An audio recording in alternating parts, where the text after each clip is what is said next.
మన శంకర వరప్రసాద్ గారు పండక్కి వస్తున్నారు. గొప్ప కుటుంబ కథా చిత్రం. అన్నయ్య మెగాస్టార్ చిరంజీవి గారు, నయనతార గారు, అలాగే ఆదిత్ పాత్రలో విక్టర్ వెంకటేష్ గారు నటించిన చిత్రం పండక్కి వస్తుంది. యువతులు, పెద్దలు, చిన్నలు అనే తారతమ్యం లేకుండా కుటుంబ సమేతంగా చూడదగిన గొప్ప వినోదభరిత చిత్రం మన శంకర వరప్రసాద్ గారు.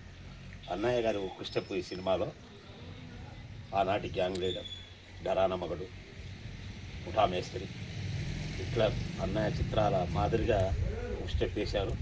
మళ్ళీ 90 దశకంలో అన్నయ్య వింటేజ్ అన్నయ్య గారు కనిపిస్తూ ఉన్నారు. అసలు చాలా సంతోషకరమైన ఆ ఒక స్టెప్ వేపించింది నవ యువకుడే ఆట సందీప్ గారు. చిరంజీవి అన్నగారి వీరాభిమాని. అసలు ఆట సందీప్ గారికి అవకాశం రావడం చాలా సంతోషం. అన్నయ్య అభిమానులందరూ మరి విజయ్ గారు, డ్యాన్స్ మాస్టర్ పోలాంకి విజయ్ గారు కూడా 2 పాటలు చేశారు. ఆయన కూడా అన్నయ్య గారి అభిమాని. అన్నయ్య డ్యాన్సులు చూసి పెరిగిన వాళ్ళే వీళ్ళంతా. మేము కూడా చిన్నప్పటి నుంచి అన్నయ్య చిత్రాలు పెరిగిన వాళ్ళనే. కాబట్టి ఎవరైనా సినిమాల మీద, అది అన్నయ్య గారి సినిమా కావచ్చు, ప్రభాస్ గారిది కావచ్చు, రవితేజ గారిది కావచ్చు, శర్వానంద్ కావచ్చు, ఎవరిదైనా సరే సినిమాని, ఏ సినిమా అయినా సరే కోట్లాది రూపాయలతో ముడిపెట్టిన వ్యాపారం. అది వందలాది మంది దాదాపు సంవత్సరం శ్రమిస్తేనే ఒక 2 గంటల సినిమా తయారవుతుంది. ఎవరు నెగిటివ్ ట్రోల్స్ చేయకండి. అది మంచి వాతావరణం కాదు. సంక్రాంతికి విడుదల అన్ని సినిమాలు సూపర్ హిట్ కావాలి, నిర్మాతలకు లాభాలు రావాలి. పరిశ్రమ పక్క ఉంటేనే వందలాది మందికి ఉపాధి దొరుకుతుంది.